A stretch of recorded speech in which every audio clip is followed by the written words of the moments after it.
What is up, everybody? This is Alex from IHE TV. Sorry if I sound more whack than usual. I've got some kind of chest infection. But today I'm talking about Creature Commandos, the official start to the DCU, the James Gunn one, I guess. Still find that weird that this is the starting point, but as far as what I'm looking for from... Oh, shut up, Uggy. As far as what I'm looking for from my entertainment, a 2D animated, violent, stylized group of characters that no one knows or cares about. I will be talking spoilers, so that's your warning. This has been out for a while now, so overall I thought this was pretty good. But after, I guess, watching this, Superman, and Peacemaker, which is nearly over the second season, I'm starting to find that a lot of James Gunn media has all the same pros and the same cons. Like, surprise, surprise, it's another group of flawed misfits in an ensemble cast with needle drop action scenes, kind of edgy, playful sense of humor, and taking characters that you wouldn't think you'd ever care about and giving them some kind of heart or tragic backstory that makes you empathize with them. A big fear I had going into this was the animation quality. A lot of the DC projects from the past 5 or so years have been all over the place as far as probably the budgets, I guess. Where I thought this found the right balance of these nice detailed character designs. I do like the character designs overall. They're a lot better than those simplified, like, what was a recent one? Yeah, here's a good example. This is Justice Society World War II. Look how, like, janky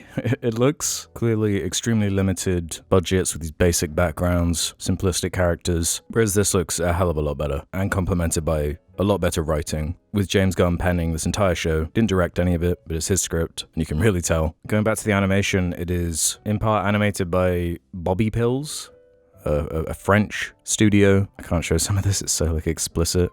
Oh my god. They did the Invincible teasers, I think. I wish they actually did the actual Invincible show, because the frame animation is really good. In tandem with Studio, I don't know how you say this, IHE? No, that's an exclamation mark, which is a Korean animation studio established by former Studio Mia staff who did stuff like X-Men 97, Adventures with Superman, and most importantly, Lego Elves Secrets of Elvendale. So you can see from these previews the kind of stuff it can be like. It's got some great storyboarding in there, some great kinetic action and movement. Now, correct me if I'm wrong, but it seemed to strike a good balance between vector-tweened animation with a more fluid frame-by-frame type stuff for when action set pieces kick in. That's really what sold me on the first episode. There's a fisticuffs action sequence towards the end, which I thought was really well animated, and there's usually in each one of these 7 episodes, strange amount of episodes, but at least one action set piece to complement its really simple and short structure. Every episode is only between 20 and 30 minutes, mostly 20 minutes, with the basic overall structure being the Creature Commandos, who are basically the Suicide Squad, but with monsters instead of any humans, as a response to the partially canon The Suicide Squad movie James Gunn did. Like, they reference it a few times, but some elements are apparently not canon. Doesn't matter that much. But because of the events of that movie, they got to send in the Creature Commandos because they're all like monsters and technically not humans, so they can exploit that loophole, basically. So the team is made up of the Bride, Rick Flag Sr., who is in Superman recently and Peacemaker, Weasel, who was in the Suicide Squad movie, Dr. Phosphorus, who's like a green skeleton man, Frankenstein's monster, G.I. Robot, and a fish lady. Dr. Phosphorus and the G.I. Robot are by far the most overpowered characters in this, and both, I think, happen to be my favorite. For most of the 7 episodes, it's structured around flashbacks, fleshing out one of the characters at a time. For example, the second episode is showing the Bride's backstory,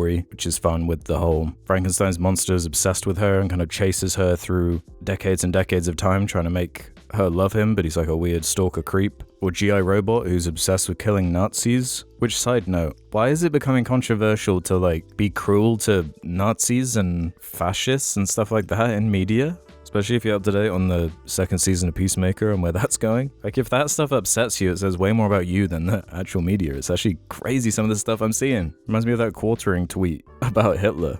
Yeah, this is shit. He was a fun-ass character. It kind of gets darker and more violent as it goes along. It's way more serious and heavy than something like Superman. It's horny, it's rude, extremely violent. Like that G.I. Robot flashback episode, which shows him in World War II. That's some ridiculously gory close-ups on Nazis getting exploded and guts going everywhere. Most of the episodes have pretty intense violence. So many shots of Dr. Phosphorus putting his radiated hands on people and just melting their faces and all that kind of gory fun. Yeah, you learn a good amount about this whole cast of characters. There's usually some sad or dark twist to them. The voice cast also complements them really well. Alan Tudyk as Dr. Phosphorus is a fun character. Sean Gunn is G.I. Robot and Weasel. David Harbour is Frankenstein's monster, or I guess they call him Eric Frankenstein. Just like in Superman, most of the story takes place or is largely based around a fictional stand-in for a real place. In this they call it Pokolistan, which seems like a Transylvania or something like that, somewhere vaguely Eastern European, with this mystery plot around a princess and an Amazonian villain who claims to be trying to stop the apocalypse, but through one reason or another finds up to be a trickster. The darkness probably does peak on episode 4, where it's showing, like, as you can see in this frame, like kids like straight up dying, seeing the light leave their eyes, or being crushed and burned alive. Super dark stuff. While I think that's a good episode, it doesn't always work for me, that tonal balance. Luckily it's so short, so it doesn't really have a chance to outstay its welcome. As far as like the edgy violence, the edgy sex and gore, and like a lot of Gunn stuff, it is generally character-led. That's the whole appeal. I like how Gunn just utilizes the full cast of the most random characters, with Clayface playing an unexpected big role. He was attached to a really weird Xbox product placement though.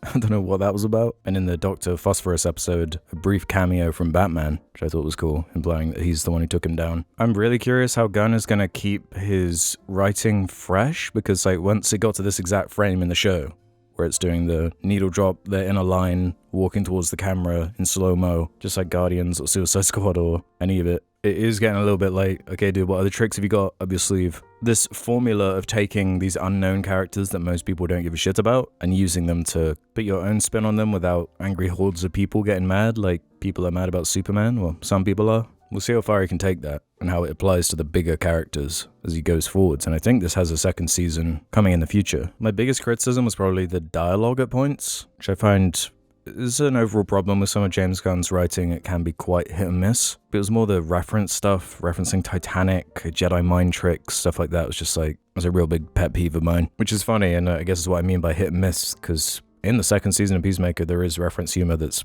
laugh out loud funny. But I guess you just have that advantage of having these charismatic actors actually being on screen. There are examples of good dialogue, though. I liked the whole speech from the blind old lady to Eric Frankenstein talking about the close your eyes and use your imagination, see beauty, and all this kind of stuff. Again, not reinventing the wheel, but giving all these disparate characters nice character moments. And I think if we're talking about these major 1, 2, 3, 4, 5, 6, 7 characters, the only one I don't really love is this Eric Frankenstein, really. Mostly because his style of humor just wasn't connecting with me. You know, that whole done to death joke of, oh my god, are we best friends now? We're best friends forever. Tell everybody how we're friends all the time.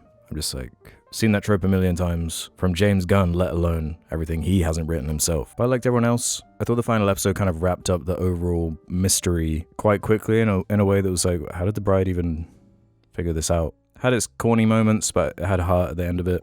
To be like a low 3.5 stars for me. Definitely room for improvement, but pretty simple, crowd pleasing. I'm just glad an animated project actually cares about the animation, or at least has the budget or funding to do something with it. It's not like Akira or anything, but this is more what I'm looking for. But be prepared for gross, gory, over the top, juvenile at points, action and humor. So I'm gonna leave it at that. My throat is dying right now. Let me know what you thought of the show. If you're excited for a second season. If you're tired of James Gunn's writing yet. See you on the next vid. Bye!